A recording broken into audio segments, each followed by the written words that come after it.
Boa noite a todos. Muito obrigada, Sociedade Muxaba de Estudos Espíritas. É uma casa co-irmã, né? Então, assim, desde o início da pandemia, eu, a Marcela e a Luísa, a gente tem esse trabalho conjunto aí, e fazia um tempo que eu não estava aqui presente nas palestras, né? Eu sempre estou nos estudos, porque eu passei por alguns momentos difíceis na vida pessoal.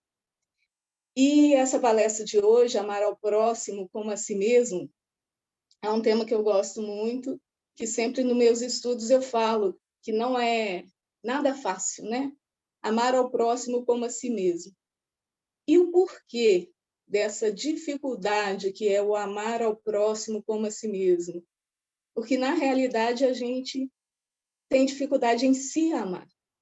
E como é amar ao próximo como a si mesmo, como a gente tem dificuldade de se amar, a gente ainda não consegue se amar, então a gente não vai conseguir amar o próximo, porque tudo parte de mim.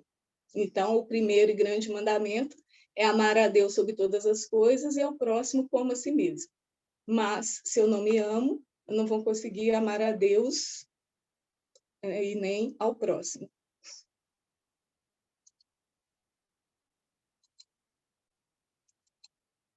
Amar é um verbo transitivo direto. Então, amar é aceitar o outro por completo, sem tirar nem alterar nada. Isso está no dicionário, né? Então, amar é um verbo de ação, né? É agir. Eu amo. E como que é esse amar? É aceitar o outro por completo, sem tirar nem alterar nada. Isso é interessante, porque, para quem não sabe, eu sou psicanalista. E uma das maiores questões no consultório psicanalista, de nós psicanalistas, é exatamente esse, né? Porque as nossas maiores questões, como parte de nós, é esse amor, que a gente tem esse amor meio adoecido de nós mesmos, essa visão deturpada de nós mesmos por várias questões, né, que nos são colocadas ou que a gente vem aprendendo durante a vida. Então, a gente não se aceita. E a partir do momento em que a gente não se aceita, a gente não aceita o outro. E é aceitar sem tirar nem alterar nada, empeorou. A gente sempre quer alterar alguma coisa, a gente sempre quer tirar alguma coisa. Nos relacionamentos afetivos, né, que é um dos grandes problemas, né, que as pessoas chegam, não, eu gosto, eu amo, mas ele tem esse problema tal. Não, quando casar, melhora, né?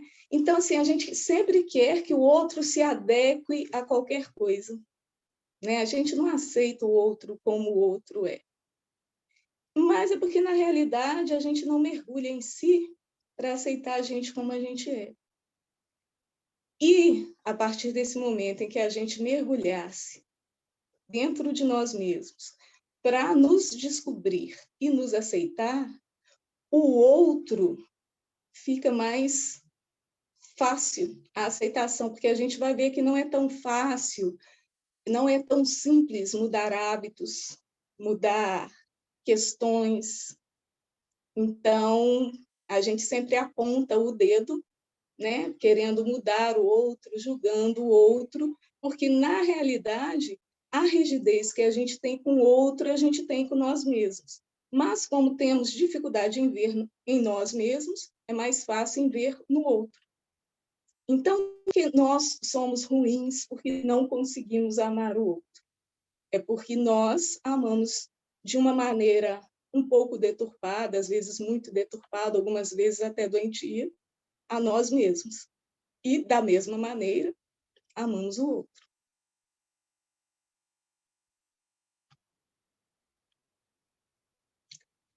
Parábola dos credores e dos devedores.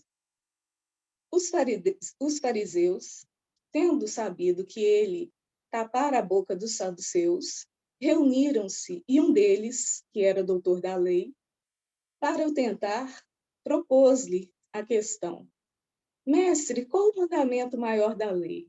E Jesus respondeu: Amarás o Senhor teu Deus de todo o teu coração, de toda a tua alma e de todo o teu espírito. Este é o maior e o primeiro mandamento. E aqui tendes o segundo, semelhante a este: amarás o teu próximo como a ti mesmo. Toda a lei e os profetas se acham contidos nesses dois mandamentos. Mateus, capítulo 22, versículo 34 a 40. E essa parábola é interessante porque quem a conhece, né, que ela fala o seguinte, que tinha um devedor que quando o Senhor veio cobrar, né, mandou que ele o pagasse, eu acho que era 10 dinheiros, 100 dinheiros na realidade. E que se ele não tivesse, que o prendesse a ele e toda a sua família até que ele pudesse ressarcir a dívida. Então esse devedor cai de joelhos ao pé do Senhor e fala: por favor, tende piedade, que eu lhe pagarei tudo. Então o Senhor, movido de compaixão, perdoa-lhe a dívida e deixa ele ir. E assim que ele sai, na porta ele encontra um que devia a ele. E ele não tem a mesma compaixão. Aí, na parábola ainda fala, ele pega o seu devedor pela goela e fala: me paga tudo que tu deves. Aí o outro faz a mesma coisa: tenha compaixão de mim, que eu te pagarei. E ele não tem. Aí ele fala assim: não, você prenda-no até que ele me pague. E os companheiros dele, vendo aquela cena, acham injusto. Como assim? O senhor acabou de perdoar-lhe a dívida e ele não faz o mesmo para aquele que devia uma quantia muito menor? E vão e contam para o senhor. Aí o senhor manda chamar ele e fala assim: mau servo, como assim eu perdoei a sua dívida e você não faz o mesmo com aquele que te devia? E é interessante que, como Jesus ensinava por parábolas, né, a gente tem que aprofundar. E o que isso quer nos dizer? Exatamente. Se é aquela oração dominical, né, do Pai Nosso, que a gente pede a Deus perdoai as nossas dívidas, assim como nós perdoamos aos nossos devedores. A oração dominical é linda, mas a gente coloca ela em prática? A gente quer sempre que Deus perdoe as nossas dívidas, mas a gente sempre perdoa as dívidas daquele que nos, né, dos nossos credores. E às vezes é uma dívida pequena. E a gente tem essa dificuldade, que é a compaixão. E essa compaixão nada mais é do que uma vertente do amor. E a gente, a maioria das vezes, ainda não consegue ter.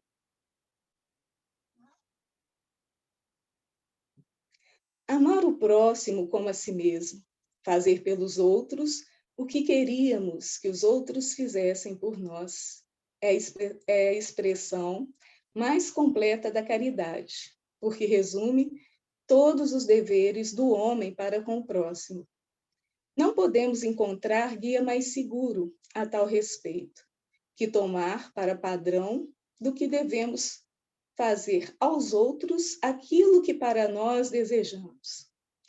Com que direito exigiríamos dos nossos semelhantes melhor proceder, mais indulgência, mais benevolência e devotamento para conosco do que os que temos para com eles? A prática dessas máximas tende à destruição do egoísmo. E é interessante porque a gente, no fundo, a gente não consegue desejar para o outro tudo aquilo mesmo que a gente quer para a gente. Normalmente, a maioria de nós, a gente deseja para nós e para os nossos o melhor. E para o outro, é o outro que tem que resolver a parte dele. E é interessante que quando a gente coloca isso a maioria das pessoas, e quando eu falo a maioria das pessoas, eu me incluo, claro, nisso a gente tem dificuldade em aceitar. Por quê? Porque eu aceitar essa colocação, eu tenho que assumir que eu sou egoísta. E nós gostaríamos de pular etapas. Eu não gostaria de ser egoísta. Eu não gostaria de ter ciúme. Eu não gostaria de ter inveja. E como eu não gostaria, como eu acho isso feio, eu não assumo que tenho. Só que é normal, né? Por quê? Porque nós vivemos em um planeta de provas e expiações. Provas e expiações é o segundo planeta na carreira evolutiva, né? Nós temos os planetas primitivos, provas e expiações, e depois o próximo. Então, a gente está muito mais perto do início do que da angelitude. Só que a gente, o nosso ego já gostaria de estar na angelitude.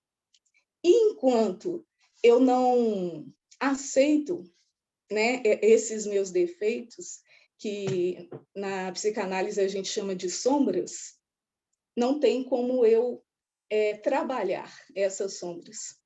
Porque se eu não aceito, não é defeito, eu não os tenho.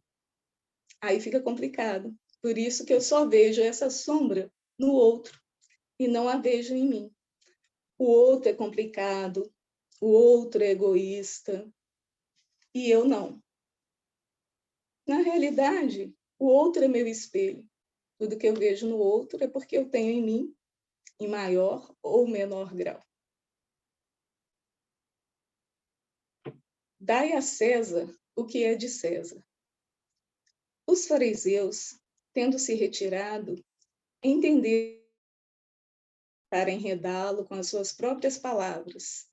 Mandaram então seus discípulos, em companhia dos herodianos, dizer-lhe: Mestre, que és veraz, que ensina o caminho de Deus pela verdade, sem levares em conta a quem quer que seja, porque nos homens não consideras pessoas.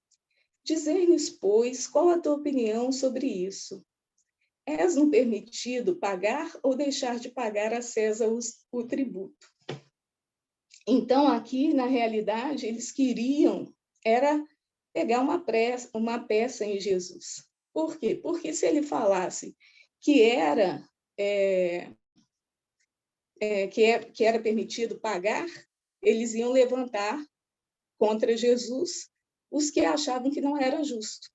E se ele falasse que não devia pagar, eles levantariam contra Jesus os a favores de César, né, que tinham a certeza, né, que tinham que pagar o tributo.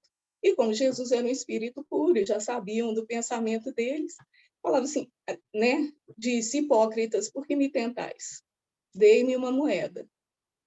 E me mostra, né, o que tem nessa moeda, as inscrições, o que está escrito, de quem é o rosto. Eles falam de César. Então, dai a César o que é de César, e dai a Deus o que é de Deus. E o que isso quer dizer? O que é do outro, o que é meu, é meu. Simples assim. O meu direito acaba quando começa o do outro. E se todos nós entendêssemos isso, né? E se todos nós vivêssemos de acordo, desejando ao outro o que a gente deseja para nós, o mundo seria muito mais tranquilo. Nós já estaríamos já no planeta de regeneração. No entanto, nem vou falar alguns de nós. Algumas pessoas aqui no planeta Terra já estão vivendo no mundo de regeneração. Por quê? Porque esse mundo é o estado de espírito. Esse estado de espírito não se altera. E alguns também ainda estão vivendo no planeta primitivo. Por quê? Né? Porque os desejos, as realizações que eles anseiam já não cabem mais há muito tempo aqui no planeta de provas e expiações. E nós, a maioria de nós, estamos aqui nessa luta entre sombra e luz no planeta de provas e expiações a caminho da regeneração.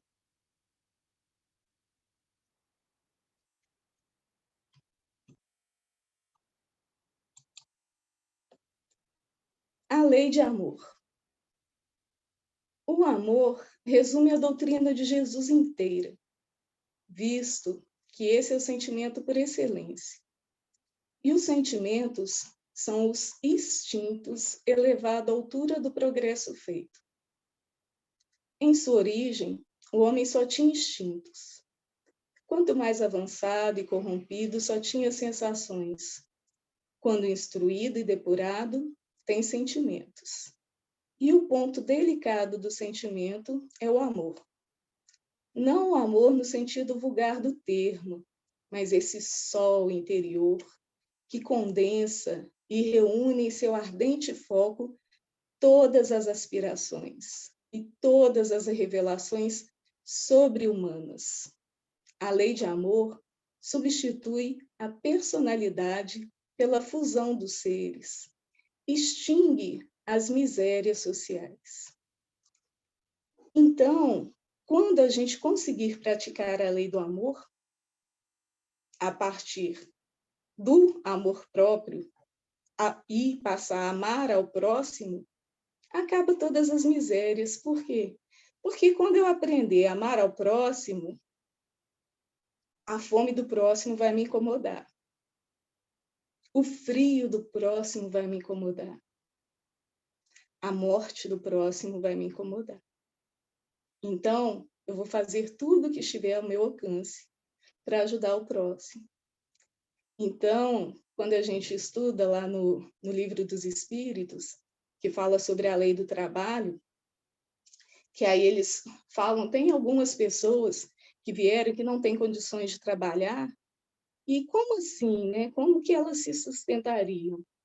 Aí os espíritos respondem, falam assim, porque a lei é que o forte cuide do mais fraco, o mais novo do mais velho. Mas a gente ainda não consegue, porque falta-nos o amor. E é esse amor que eu estou falando com vocês e lendo o slide dessa apresentação, que é esse sol interior, né, que reúne em seu ardente foco todas as aspirações e revelações sobre-humanas. Porque se a gente for ver os grandes vultos humanos que passaram sobre a Terra e que souberam amar, né, porque já eram seres muito iluminados, que é Chico Xavier, Madre Teresa, Gandhi. Então, são pessoas que vieram com missão, é claro, passaram por tribulações, porém, essas tribulações, ao nosso ver, que para eles não doeram como que para nós doeria. Eu, nos grupos de estudo, eu sempre brinco, falo assim, gente, eu não quero ser um espírito evoluído, não. O espírito evoluído sofre muito. Porque eu gosto muito de ler, então até recomendo algumas leituras. Aí tem o livro há 2000 anos. Gente, como que ela sofre, né? Aí depois, em 50 anos depois, ela sofre mais ainda, porque ela está mais evoluída. Então, mas assim, sofre no meu olhar de espírito imperfeito, porque para ela não é nada, ela está ali com a missão de resgatar os entes amados dela, porque o amor é exatamente isso. Eu não quero que ninguém fique para trás. Tem um palestrante que dá para a gente no Café com o Evangelho, e na quarta-feira ele brinca, ele fala que vai levar o Luiz e alguns para o inferno quando desencarnarem, porque eles vão querer resgatar e tal. Aí uma amiga minha falou assim, Eloy, você vai para o inferno também? Não, você sabe que eu sou preguiçosa, eu já falei, quando eu desencarnar, vou querer voltar para resgatar alguém, é ruim. Mas assim, não é brincadeira, mas assim, a gente sabe que com a nossa evolução, a gente vai adquirindo este amor. Porém, a gente aprende a amar, porque amor é aprendizado também. Então, a gente pode aprender a se amar para amar melhor ao próximo e, assim, além de evoluir, ajudar as outras pessoas a evoluir, porque é a partir daí que o nosso planeta vai evoluir.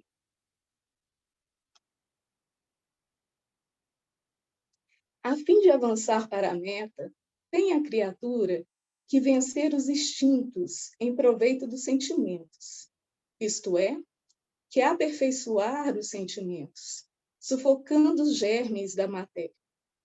Os instintos são a germinação e os embriões do sentimento. Trazem consigo o progresso, como a glande encerra em si o carvalho. E amar ao próximo como a si mesmo, os seres menos adiantados são os que, emergindo pouco a pouco de suas crisálidas, se conservam escravizados aos instintos. O espírito precisa ser cultivado como um campo. Toda a riqueza futura depende do labor atual, que vos granjeará muito mais do que bens terrenos, a elevação gloriosa. É então que, compreendendo a lei de amor que liga todos os seres, buscarei pelos gozos suavíssimos da alma, os prelúdios das alegrias celestes. Lázaro, Paris, 1862. Para praticardes a lei de amor, tal como Deus o entende, preciso se faz que chegueis passo a passo a amar todos os vossos irmãos, indistintamente. A tarefa é longa, é difícil, mas cumprir-se-á. Deus o quer, e a lei de amor constitui o primeiro e o mais importante preceito da vossa nova doutrina, porque é ela que um dia matará o egoísmo, qualquer que seja a forma sob que se apresente, dado que, além do egoísmo pessoal, há também o egoísmo de família, de casta, de nacionalidade. Disse Jesus: amai o vosso próximo como a vós mesmos. Ora, qual o limite com relação ao próximo? Então, e é interessante, porque sempre quando acontece alguma catástrofe mundial em algum país, as pessoas, né, ficam chocadas, querem ajudar, e é bom que se ajude, deve mesmo ajudar. Mas houve, no início dessa guerra, essa última guerra, uma paciente minha que estava muito preocupada. Aí ela, Heloísa, estou muito preocupada, estou me achando tão egoísta, né? Está tendo guerra e não, não faço nada para ajudar e tal. Parará. Aí eu falei assim, bom, vamos ser práticos e sinceros. Você não precisa de ajudar na guerra, e tem pessoas mais próximas, tem pessoas mais abastadas, tem pessoas com mais recursos. Agora, perto da sua casa, eu sei que tem crianças que precisam de ajuda. Tem crianças de rua, tem crianças que precisam de comida, de calçado, de roupa. Tem como trabalhar com essas crianças, tá? Ou o morador mesmo de rua, dar uma palavra, ir lá, dar uma sopa. E por que que a gente, assim, prefere, às vezes, essa preocupação com uma coisa tão distante que a gente não pode fazer nada e fingir ou não ver aquilo que acontece tão perto da gente? É uma fuga? É mais fácil amar o que está longe? É mais fácil ajudar o que está longe, porque o que está longe eu posso ajudar só uma vez por ano, o que está perto, de repente eu tenho que ajudar sempre. E é mais fácil não me comprometer. São questões que eu estou colocando para vocês, porque são questões que eu sempre coloco, porque a gente tem essa dificuldade de enxergar. A gente quer sempre fazer coisas grandes, mas a natureza não dá salto. A gente não vai conseguir fazer coisas grandes se a gente não começar pelas pequenas. Quem me conhece, eu sempre brinco que o meu sonho era construir uma... Eu tenho uma irmã que ela é fundadora da Casa Lar, que é uma instituição que hoje em dia é da prefeitura. Essa minha irmã é fantástica, assim. Nem vou falar dela, que eu tenho um estudo só dela, de tão apaixonada com ela que eu sou. Então, assim, um dos meus sonhos era fundar uma creche-orfanato. Mas, nessa vida, o que deu? Ser evangelizadora. É o que eu consigo. Se eu persistir, daqui a umas vidas, quem sabe? E hoje em dia, eu sei que eu não daria conta de uma creche-orfanato. Com certeza não. É muita responsabilidade, é muita doação, é viver em prol do outro, em função do outro mesmo, igual Chico, igual Divaldo. Então, assim, claro, tem espíritos, com pessoas mais comuns que conseguem feitos, né, não tão grandiosos, mas igual essa minha irmã, que tem uns projetos tão bons quantos, mas assim, o espiritinho Heloídes não conseguiria nessa vida. Então, mas já comecei pela evangelização, tá bom? Consegui esse amor por criança. E é interessante que eu amo mesmo, sou louca com crianças, os meus sobrinhos vêm aqui para casa e aí eles brincam, eu gosto de ir para casa da tia, mas quando é para dormir, que eles gostam de vir fazer farra e só ir embora no outro dia. Aí os meus irmãos, mas e por que você não quis ter filho? E isso eu já acho que é uma evolução. Para mim, o amor maternal não precisa de vir do ventre. Pode ser por adoção, pode ser a maternagem, que é esse amor de tia com sobrinho, de vó com neto. Esse amor é abrangente e, claro, não vou falar que é um amor tão grande quanto o amor de mãe que gera um filho, mas é um amor que abarca mais pessoas. Então, assim, é uma preparação para aquilo que você quer para o futuro. Mas esse futuro não é amanhã. Igual eu falei, a natureza não dá saltos. É daqui a algumas vidas. Eu acho que dá para mais um slide, que a Marcela já colocou ali, que faltam só 9 minutos. Os efeitos da lei de amor são o melhoramento moral da raça humana e a felicidade durante a vida terrestre.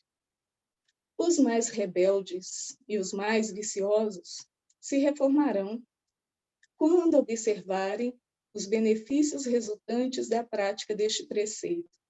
Não façai aos outros o que não quiserdes que vos façam. Fazei-lhes, ao contrário, todo o bem que vos esteja ao alcance de fazer-lhes.